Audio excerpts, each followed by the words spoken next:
I fell in love with the ocean from the first time that I saw it. I paddled into a wave and stood up and rode it all the way to the beach, and then I was hooked from there on. Surfing has been a part of Chris Ross's life for decades. What started as a hobby is now his full-time job. He left a successful landscaping business to become a surf instructor in New Smyrna Beach, Florida. Oh, good job. Good one, buddy. Well, the camp started from, I was teaching my kids, I was teaching my son, and next thing you know, all his friends are coming around, and then I was like, I'll teach you how to surf. Next thing you know, we're doing competitions, and I started coaching them. And as I was coaching them, I was like, I think I'm on to something here, I think it's really fun. The kids loved it. They were coming, and then I learned some basic techniques of teaching.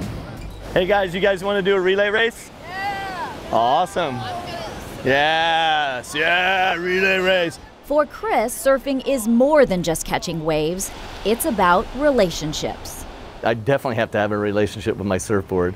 I remember one of my first surfboards, I would lay it out on the living room floor and just stare at it. I want to learn the mechanics of it, look at the fins and check it out. Then the next thing is my relationship with the ocean.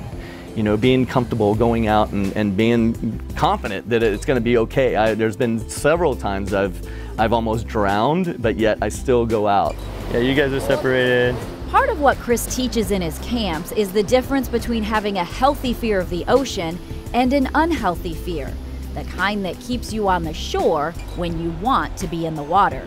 That's healthy to understand that it can be dangerous at times, and I'm not going to lie. There's sharks out there. There's the wildlife that's out there, and that is a healthy fear to fear that. But not going into the ocean because of that is kind of an unhealthy fear. So what we do in our camps is we add in confidence-building techniques that we use that inserts the healthy fear and takes away that unhealthy fear, and it gives them confidence. Awesome, great job. You want to surf with Coach T? When it comes to surfing, like in life, Chris has found the older we get, the harder it can be to try new things. The adults are a little less teachable because they have already in their mind of what they think that surfing is going to be like. The kids have no idea, so it makes them more teachable. The adults have a fear of things, so it's hard to take that fear and take that away and insert healthy fear when they've already embedded that fear into their mind. Perhaps the greatest fear every parent has came true for Chris in 2018, the death of his son, Corey. Corey was 19 years old. He lived here with me in New Smyrna Beach, and he was an avid surfer. Corey and I had planned on going surfing the next morning. He had a good day. As a matter of fact, my daughters told me that he had told them that he had the best day he's ever had. And Corey got in a motorcycle accident that night at about 12:45 a.m. I got a phone call, and that on I-95 right up here, about 2 or 3 miles away, that he didn't make it. He died on the accident, at the scene of the accident. I did go there. It's kind of a blur to me, but I had to go.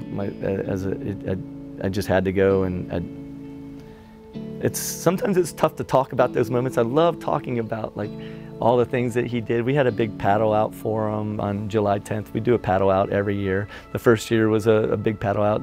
Several hundreds of people came out and showed the respect. I was so grateful, and it brings a tear to my eye. Navigating grief is a difficult and emotional roller coaster. Thankfully, it's a road Chris walks sober. He had 7 years of sobriety when Corey died. I really couldn't imagine drinking during that time, to be honest with you. I really believe that I would not be here if I had been drinking. I say it all the time, and I didn't get in trouble every time I was drinking, but every time I got in trouble, I had been drinking. At first, Chris thought he could quit drinking on his own, relying on a strong self-will like he did in other areas of his life. But after 6 months or so, he'd start drinking again.